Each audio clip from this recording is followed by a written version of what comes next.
السلام علیکم ورحمۃ اللہ وبرکاتہ۔ نور آن لائن اکیڈمی کے زیر اہتمام مسائل قربانی کورس میں آپ سب کو خوش آمدید۔ سبق نمبر 3، وجوب قربانی کا نصاب۔ دیکھیں، قربانی ہر اس عاقل بالغ مقیم مسلمان پر واجب ہوتی ہے جو نصاب کا مالک ہو یا اس کی ملکیت میں ضرورت اصلیہ سے زائد اتنا سامان ہو جس کی مالیت نصاب تک پہنچتی ہو اور اس کے برابر ہو۔ اب نصاب سے کیا مراد ہے؟ دیکھیں، اس سے مراد یہ ہے کہ اس انسان کے پاس 7.5 تولہ صرف سونا یا پھر 52.5 تولے چاندی یا اس کی قیمت کے برابر نقد رقم ہو، یا ضرورت اصلیہ سے زائد اتنا سامان ہو جس کی قیمت 52.5 تولے چاندی کے برابر ہو۔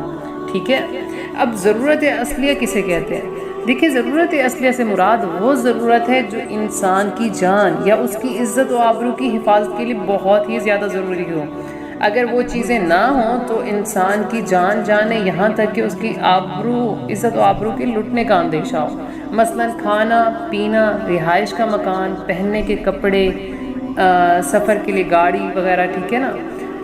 دیکھیں، اس میں اصول دیکھ لیں۔ اس میں اصول یہ ہے کہ جس پر صدقہ فطر واجب ہے اس پر قربانی بھی واجب ہے، یعنی نصاب کے مال کا تجارت کے لیے ہونا یا اس پر سال گزرنا ضروری نہیں ہے۔ نصاب کے لیے ضرورت اصلیہ سے زائد مال کا اعتبار ہے۔ اس لیے یاد رکھیں کہ بڑی بڑی دیگیں، بڑے بڑے فرش، شامیانے، ریڈیو، ٹیپ ریکارڈرز، ٹیلی ویژنز، VCR یہ ضرورت میں داخل نہیں ہیں۔ اگر ان کی قیمتیں نصاب تک پہنچ جائیں تو بھی ایسے شخص پر قربانی واجب ہوگی۔ ٹھیک ہے، اگر کسی کے پاس مال تجارت مثلا شیئرز، جیولری کا کام، فریج، کارز، پنکھے وغیرہ کسی طرح کا مال ہو اور وہ بقدر نصاب یا اس سے زائد ہو تو اس پر بھی قربانی واجب ہے۔ اگر کوئی فقیر آدمی قربانی کے دنوں میں صاحب نصاب ہو جاتا ہے تو اس پر بھی قربانی واجب ہوگی۔ اگر کوئی صاحب نصاب کافر قربانی کے دنوں میں مسلمان ہو جائے تو اس پر بھی قربانی لازم ہوگی۔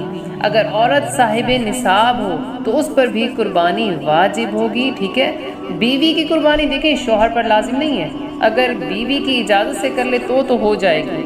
اور بعض لوگ کیا کرتے ہیں، نام بدل بدل کر قربانی کرتے ہیں، مثلا ایک سال شوہر کے نام سے کی، دوسرے سال بیوی کے نام سے کی، تو اس سے قربانی ادا نہیں ہوتی، بلکہ ہر صاحب نصاب میاں بیوی پر علیحدہ علیحدہ قربانی ہوتی ہے۔ ٹھیک ہے، اگر کاشتکار کسان کے پاس ہل چلانے دوسری ضرورت سے زائد اتنے جانور جو بقدر نصاب ہو تو اس پر بھی قربانی ہوگی۔ ٹھیک ہے، اگر وہ جانور نصاب کی مقدار کے برابر نہ ہو تو اس پر قربانی واجب نہیں۔ اور اگر کسی کے پاس کتب خانہ ہے اور مطالعے کے لیے بہت سارے اس کے پاس بکس ہیں، تو اگر وہ شخص تعلیم یافتہ نہیں ہے اور کتابوں کی جو قیمت ہے وہ نصاب تک پہنچی ہوئی ہے تو اس پر بھی قربانی واجب ہے۔ ٹھیک ہے، ورنہ اگر وہ شخص تعلیم یافتہ نہیں ہے تو اس پر قربانی اگر وہ شخص تعلیم یافتہ ہے تو اس پر قربانی واجب نہیں ہے۔ ٹھیک ہے، اگر وہ پڑھا لکھا ہے اور اس کے پاس بکس ہیں کافی ساری، ٹھیک ہے، کتب خانہ ہے، تو اس پر قربانی واجب نہیں ہوگی۔ ٹھیک ہے، ہر سرکاری غیر سرکاری ملازم جس کی تنخواہ اخراجات نکالنے کے بعد نصاب کے بقدر یا اس سے زائد بچ جائے تو اس پر بھی قربانی واجب ہے۔ اللہ سبحانہ و تعالی ہمیں عمل کی توفیق عطا فرمائے، ہمیں سمجھنے کی توفیق عطا فرمائے۔ السلام علیکم ورحمۃ اللہ وبرکاتہ۔